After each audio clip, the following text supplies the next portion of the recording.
Okay, hello! Welcome to Bible Body of the Year, day 98. We're traveling for the eclipse, so we're going to try stretching in our hotel room together and see how it goes.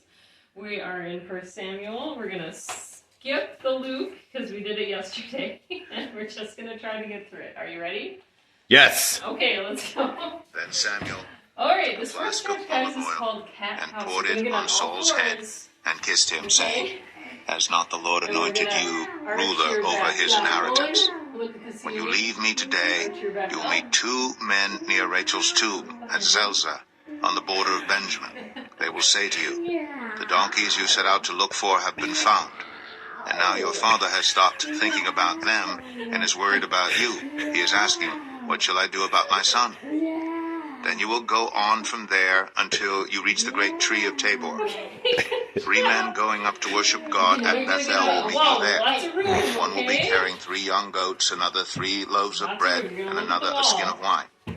They will greet you and offer you 2 loaves of bread, which you will accept from them. After that you will go to Gibeah of God, where there is a Philistine outpost. As you approach the town, you will meet a procession of prophets coming down from the high place with lyres, timbrels, pipes, and harps being played before them, and they will be prophesying. The Spirit of the Lord will come powerfully upon you, and you will prophesy with them, and you will be changed into a different person. Once these signs are fulfilled, do whatever your hand finds to do, for God is with you. Go down ahead of me to Gilgal. I will surely come down to you to sacrifice burnt offerings and fellowship offerings, but you must wait 7 days until I come to you and tell you what you are to do." As Saul turned to leave Samuel, God changed Saul's heart, and all these signs were fulfilled that day. When he and his servant arrived at Gibeah, a procession of prophets met him. The Spirit of God came powerfully upon him, and he joined in their prophesying. When all those who had formerly known him saw him prophesying with the prophets, they asked each other, "What is this that has happened to the son of Kish? Is Saul also among the prophets?" A man who lived there answered, "And who is their father?"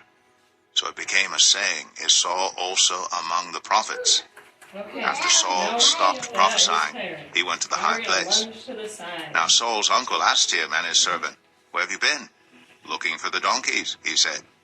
"But when we saw they were not to be found, we went to Samuel."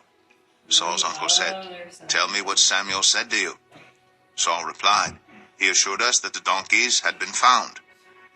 But he did not tell his uncle what Samuel had said about the kingship. Samuel summoned the people of Israel to the Lord at Mizpah and said to them, "This is what the Lord, the God of Israel, says. I brought Israel up out of Egypt, and I delivered you from the power of Egypt and all the kingdoms that oppressed you. But you have now rejected your God, who saves you out of all your disasters and calamities. And you have said, 'No, appoint a king over us.'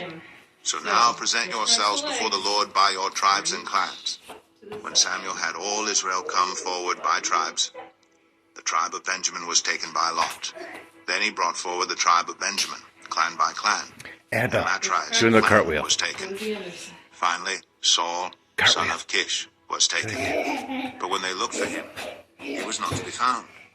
So they inquired further of the Lord, No chair, "Has the Annabelle. man come here yet?"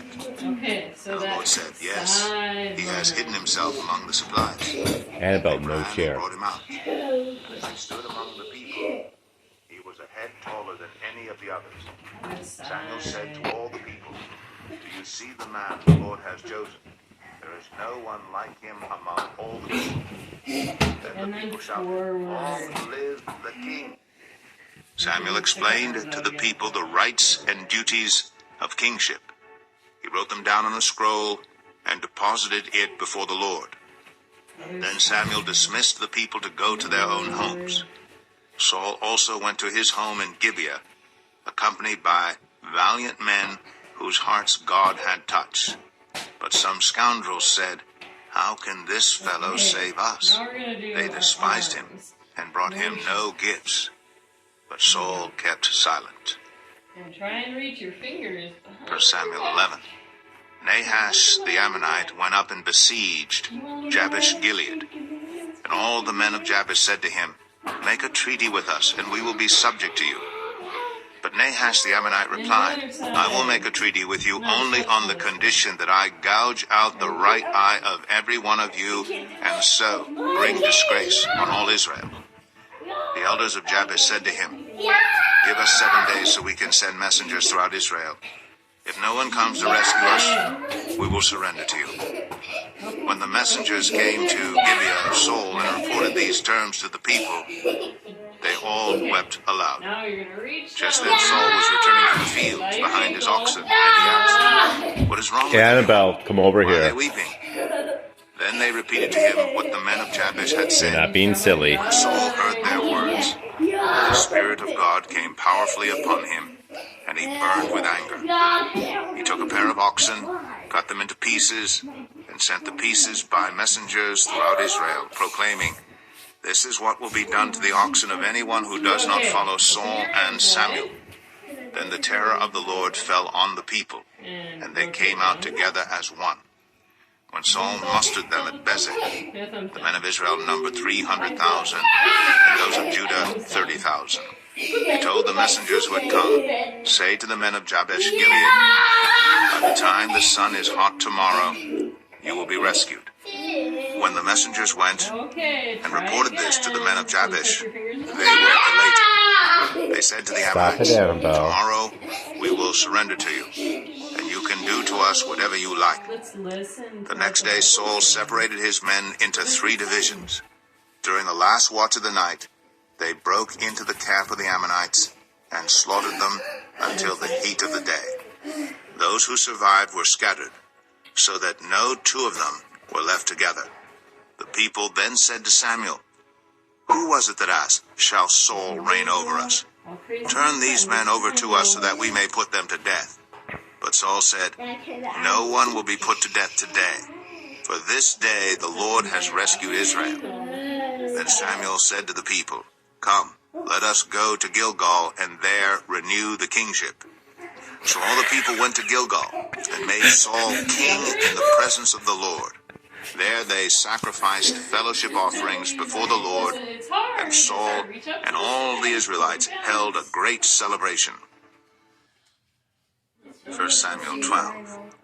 Samuel said to all Israel, "I have listened to everything you said to me, and have set a king over you. Now you have a king as your leader. As for me, I am old and gray, and my sons are here with you.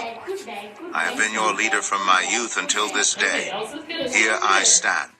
Testify against me in the presence of the Lord and his anointed. Whose ox have I taken? Whose donkey have I taken? Whom have I cheated? Whom have I oppressed? From whose hand have I accepted a bribe to make me shut my eyes? If I have done any of these things, I will make it right." "You have not cheated or oppressed us," they replied. "You have not taken anything from anyone's hand." Samuel said to them, "The Lord is witness against you, and also his anointed is witness this day, that you have not found anything in my hand." "He is witness," they said. Then Samuel said to the people, "It is the Lord who appointed Moses and Aaron and brought your ancestors up out of Egypt. Now then, stand here, because I'm going to confront you with evidence before the Lord as to all the righteous acts performed by the Lord for you and your ancestors. After Jacob entered Egypt, they cried to the Lord for help, and the Lord sent Moses and Aaron, who brought your ancestors out of Egypt and settled them in this place. Stop it, Tim. They forgot Tim, the Lord their God. stop it. So he sold them into the hand of Sisera, the commander of the army of Hazor, and into the hands of the Philistines and the king of Moab, who fought against them. They cried out to the Lord and said, "We have sinned, we have forsaken the Lord, and served the Baals and Ashtoreths. But now deliver us from the hands of our enemies, and we will serve you." Then the Lord sent Jerubbaal, Barak, Jephthah, and Ben, leave Samuel, your sister alone. and he delivered you from the hands of your enemies all around you, so that you lived in safety. But when you saw that Nahash, king of the Ammonites, was moving against you, you said to me, "No, we want a king to rule over us, but we're sitting still. even though the Lord your God was your king. Hey, no. Now here is the king you have chosen, the one you asked for. See, the Lord has set a king over you. If you fear the Lord and serve and obey him and do not rebel against his commands, and if both you and the king who reigns over you follow the Lord your God, good.